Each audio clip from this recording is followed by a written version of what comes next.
주님께서 모세에게 말씀하셨다. 내가 이제 바로에게와 이집트 땅 위에 한 가지 재앙을 더 내리겠다. 그렇게 한 다음에야 그가 너희를 여기에서 내보낼 것이다. 그가 너희를 내보낼 때에는 여기에서 너희를 마구 쫓아낼 것이니 이제 너는 백성에게 일러서 남자는 이웃에 사는 남자에게, 여자는 이웃에 사는 여자에게 은부치와 금부치를 요구하게 하여라. 주님께서 이집트 사람들이 이스라엘 백성에게 호감을 가지게 하시고 또 이집트 땅에서 바로의 신하와 백성이 이 사람 모세를 아주 위대한 인물로 여기게 하셨다. 그래서 모세가 바로에게 말하였다. 주님께서 말씀하셨습니다. 내가 한밤중에 이집트 사람 가운데로 지나갈 것이니 이집트 땅에 있는 처음 난 것이 모두 죽을 것이다. 임금 자리에 앉은 바로의 마다들을 비롯하여 맷돌질하는 몸종의 마다들과 모든 짐승의 맏배가 다 죽을 것이다. 이집트 온 땅에서 이제까지도 없었고 앞으로도 없을 큰 곡성이 들릴 것이다. 그러나 이집트의 개마저 이스라엘 자손을 보고서는 짖지 않을 것이다. 사람뿐 아니라 짐승을 보고서도 짖지 않을 것이다. 이는 나 주가 이집트 사람과 이스라엘 사람을 구별하였다는 것을 너희에게 알리려는 것이다. 이렇게 되면 임금님의 모든 신하가 나에게 와서 내 앞에 엎드려 당신과 당신을 따르는 백성은 모두 나가주시오 하고 사정할 것입니다. 이런 일이 있은 다음에야 내가 여기서 떠나겠습니다. 모세는 매우 화를 내면서 바로 앞에서 나왔다. 주님께서 모세에게 말씀하셨다.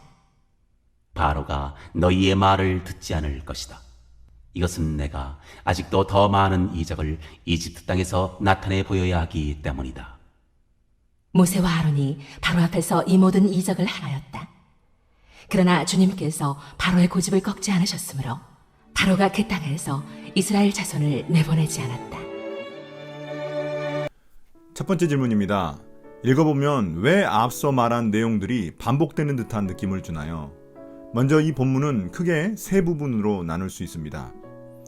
1절부터 3절과 9절부터 10절이 하나님의 말씀을 통해 지금까지의 내용을 요약 정리하고 있고, 그 중간에 모세가 바로에게 마지막 10번째 재앙에 대해 소개하는 장면으로 구성되어 있습니다. 그래서 주님께서 모세에게 말씀하셨다는 문장에 사용된 동사가 NIV 번역을 보면 모두 과거 완료형으로 되어 있습니다. 요약 정리가 필요한 이유는 먼저 10번째 재앙이 왜 필요했는지 그 정당성을 설명해 주기 위해서입니다. 10번째 재앙은 수많은 인명피해를 초래하는 가장 파괴적인 재앙이었기 때문에 어쩌다 이 사태까지 이르게 되었는지 설명해 주는 것입니다. 또한 10번째 재앙이 마지막 재앙이자 재앙의 클라이막스였기 때문에 한 템포 쉬어가는 것입니다. 두 번째 질문입니다. 1절 하반절에 마구 쫓아낼 것이니 라는 표현은 어떤 의미인가요? 문자 그대로라면 마치 안 좋은 모습으로 쫓아낼 것 같은 느낌이 들지만 이 말은 바로가 이스라엘 백성들을 전부 다 보내줄 수밖에 없을 것이라는 의미입니다. 더 이상 바로가 버티지 못하고 이제는 제발 좀 나가달라고 요청하는 그런 의미에서 사용된 말입니다. 세 번째 질문입니다. 하나님은 왜 이스라엘 백성들에게 이웃 사람들을 통해 귀중품을 얻어서 나오라고 하셨나요? 먼저 하나님은 이 사건을 전쟁으로 여기시기 때문입니다. 그들이 얻게 되는 귀중품들은 하나의 전리품 역할을 하고 있습니다. 한 나라가 전쟁에서 승리하면 전리품을 챙겨 나오듯이 이스라엘 백성들이 도망자가 아닌 승리자로 이집트를 떠날 수 있게 해주신 것입니다. 또한 이것은 지금까지 이스라엘이 노예로 일한 것에 대한 대가를 받는 것으로 여길 수도 있습니다.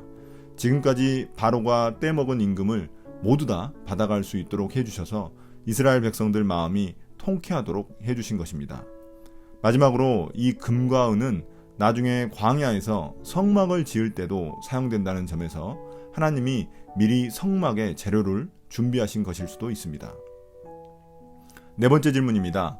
3절에서 이집트 사람들이 호감을 가지고 모세를 위대한 인물로 여겼다는 것을 어떻게 이해해야 할까요?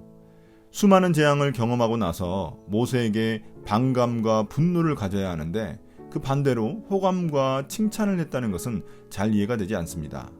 이에 대해 많은 학자들은 아마도 하나님에 대한 두려움 때문이었을 것이라고 말합니다. 잇따른 재앙으로 많은 어려움이 있었지만 자신들의 왕 바로가 모세의 요구만 일찍 들어줬어도 일어나지 않을 일이었습니다. 하나님의 능력과 바로의 어리석음을 보며 이집트 사람들도 호감을 갖고 하나님의 대리자인 모세를 위대한 인물로 보게 된 것입니다. 다섯 번째 질문입니다.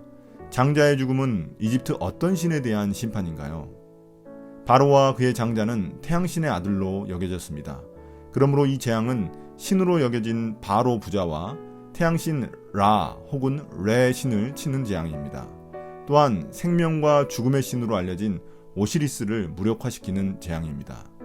이집트 사람들은 타우르트라는 신도 숭배했는데 처음에는 출생을 관리하는 신으로 나중에는 집을 보호하는 신으로 여겨졌습니다.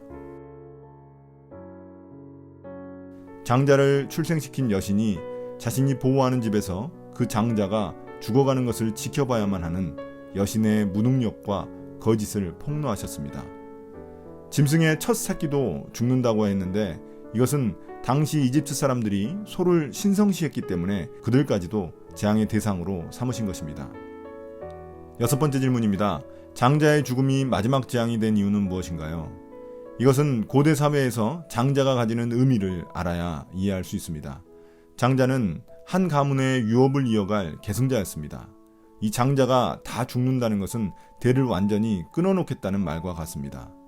또한 이것은 출애굽기 1장에서 예전 바로가 이스라엘 인구를 억제하기 위해 이스라엘의 갓 태어난 남자아이들을 죽이던 만행에 대한 복수입니다.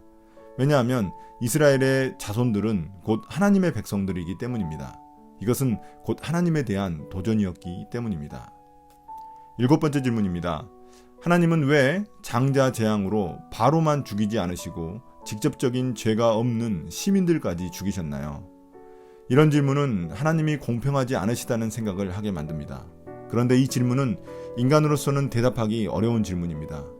지금도 큰 재앙으로 인해 수많은 무고한 사람들이 고통받고 죽어가기 때문입니다.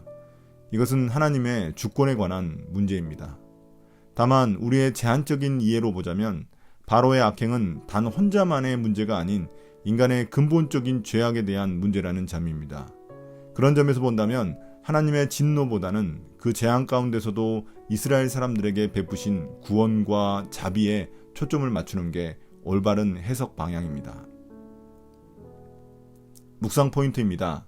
첫 번째, 노예로 생활하던 이스라엘 민족이 이제는 이집트 사람들에게 당당하게 귀중품을 전리품으로 받아서 나오게 됩니다. 이집트를 탈출하는 이스라엘 민족들은 이제 도망자가 아닌 승리자이기 때문입니다. 우리가 세상을 대하는 태도도 마찬가지입니다. 우리는 세상으로부터 도망갈 게 아니라 오히려 승리자처럼 정복해 나가야 합니다.